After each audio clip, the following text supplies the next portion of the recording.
Hello, public opinion aficionados, and welcome to Rasmussen Reports, where we cut through the gaslighting and tell you what issues matter most for elections, all the while keeping news media honest.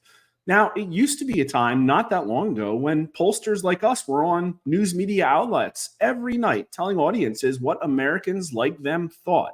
In fact, back during Bill Clinton's term, he spent apparently most of his presidency making policy decisions based on the results of polling. Isn't that a refreshing thought?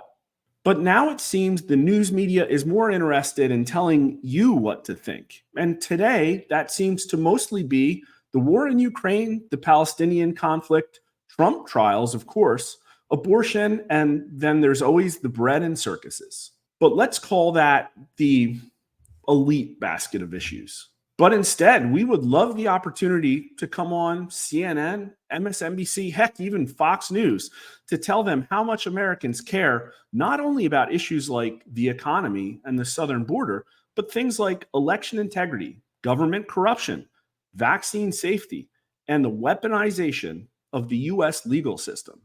But of course, we're not holding our breaths. Here's what voters are most interested in this time out, and hold on to the end to see how voters rate the job the media is doing.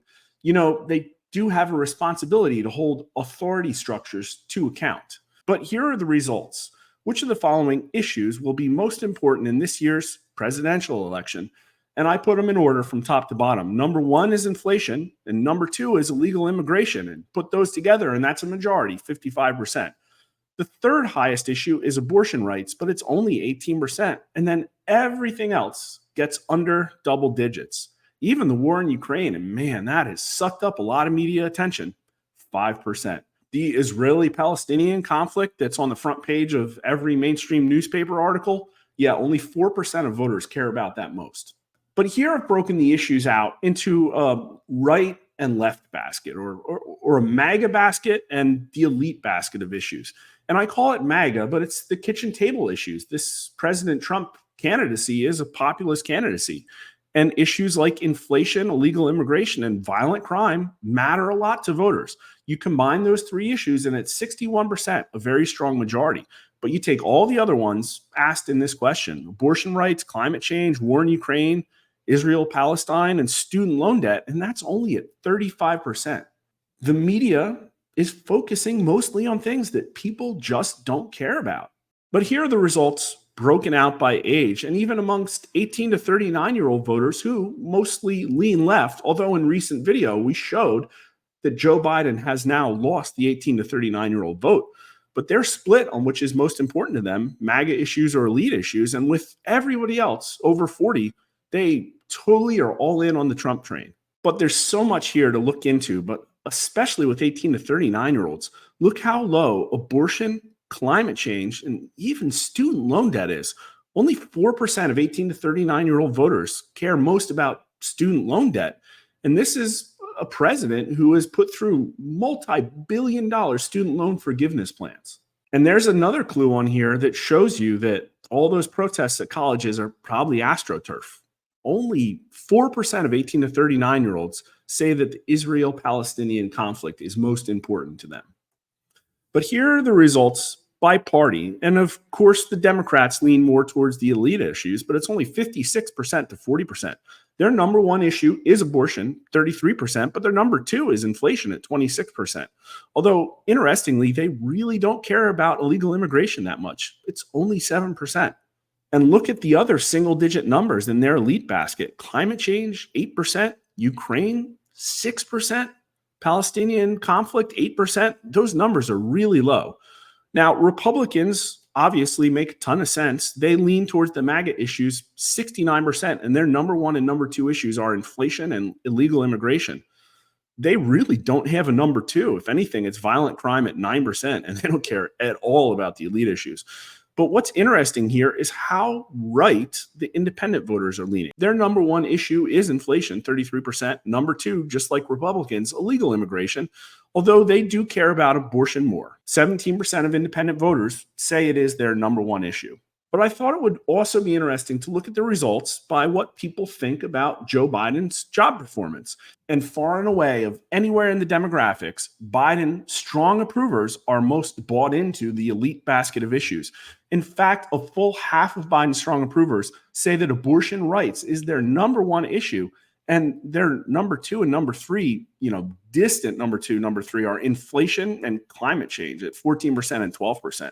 But again, none of the other issues that are all over the media are really getting any attention whatsoever. The Biden somewhat approvers lean left too, but then somewhat disapproves totally lean MAGA. And look at the Biden strong disapprove column.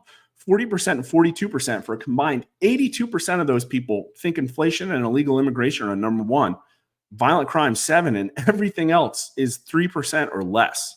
But really, back to Biden strong approves. That 50% number is just stunning to me. About 20% of the country are Biden strong approvers, and half of them, 10% of the electorate, it's really just all about abortion. But let's get into how good of a job the news media is doing. And here are the results. In terms of covering the most important issues, how would you rate the job being done by the national news media?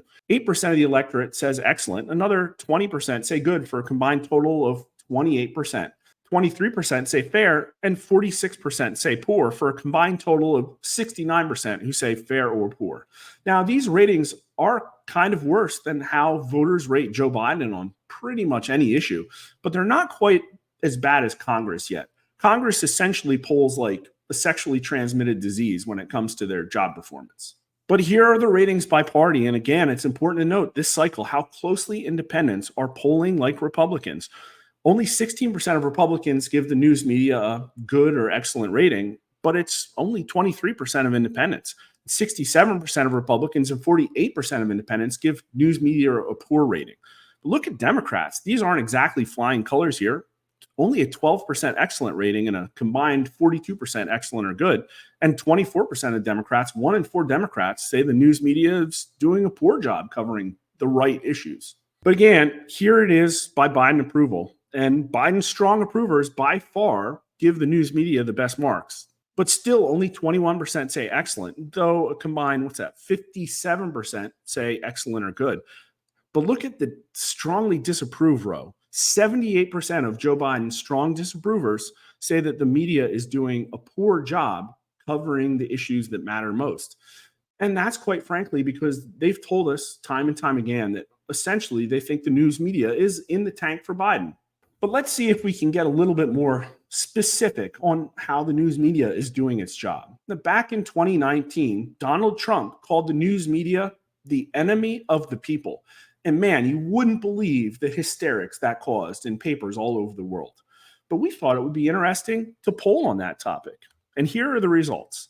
The media are truly the enemy of the people. Agree or disagree? And 27% of the electorate strongly agrees with Donald Trump that the news media are the enemy of the people. Another 26% somewhat agree, for a majority combined total of 53%. And only 39% disagree, 23% strongly. And again, here are the numbers by party, and Republicans overwhelmingly agree with that statement, a combined total of 76%, and only 19% of them disagree. And again, independents, a majority, 52%, agree with Republicans and Donald Trump, and only 42% disagree. But even among Democrats, it's a pretty healthy 35% who agree with Donald Trump that the media are the enemy of the people. And of course, back to Biden approval numbers. And if you look at it, people who strongly approve of Biden are the only ones who emphatically disagree that the media are the enemy of the people. Now, only a majority of Biden's strong disapprovers agree, so everybody else is kind of just split on this. But isn't that really bad? Not only do less than 3 in 10 voters give the media an excellent or good rating on covering the issues that matter, but over half of voters say that the media is the enemy of the people, and only Biden's strong approvers emphatically disagree. And that just reminded me quickly of our other important finding that 64% of all voters think that it's likely that U.S. intel agencies are influencing news media political coverage. Ooh. So what are the takeaways? Our latest polling has Trump beating Biden by an incredible 10 points. And guess what? We are not an outlier. Other pollsters are in a similar range, and even CNN has Donald Trump up 9 points. And those results are at least 15 points better than Donald Trump was doing just 4 years ago. And in that election, Donald Trump lost by just over 4%. So right now, it looks like Donald Trump's going to win an insurmountable election blowout. And guess what? It possibly might be outside the margin of, since we're on YouTube, I'll use the word electioneering. The MAGA friendly issues have a stunning 26-point advantage, and they're probably affecting Americans more on a day-to-day basis. The violent crime, the job losses, the increased prices are having more and more of an effect. And as we pointed out with our new and recent reporting about the unemployment rate, it now sits at 8.3%. Although, of course, the official number is a far lower 3.9%. And youth unemployment is at an eye-popping 15%.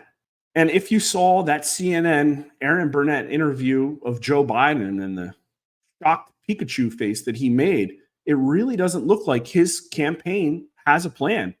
Based on an outward look at what they're doing, it looks like they're just going to kind of ride it out and sit there at a 40% approval rating and then lose. So what I expect is really going to happen is every trick in the book is going to be dusted off and tried. Increasingly desperate all or nothing lawfare attacks, perhaps the summer switcheroo, and even outright unconstitutional attempts to electioneer harder. Democrats in Congress just unanimously voted to count the votes of illegal immigrants in federal elections. The news media is certainly going to double down on the liberal basket of ideas. Ukraine, Palestine, abortion, climate change, anything that isn't the economy, crime, or the border, basically. You can almost palpably feel the desperation. And I think that's something that we can expect to see more of. People have said that they feel like there's a looming black swan event, something that we've tried very hard to capture in our polls. This one is coming just next week. When Benjamin Franklin was asked after the Constitutional Convention what government had he given the people, he said, "A republic if you can keep it." Which is closer to your opinion? America has done a good job keeping the republic, or the republic the founders created has already fallen? You're not going to want to miss those results. So if you're on YouTube or Rumble, please like the video and subscribe if you haven't already. Follow us on Twitter at Rasmussen_poll, and thanks for watching.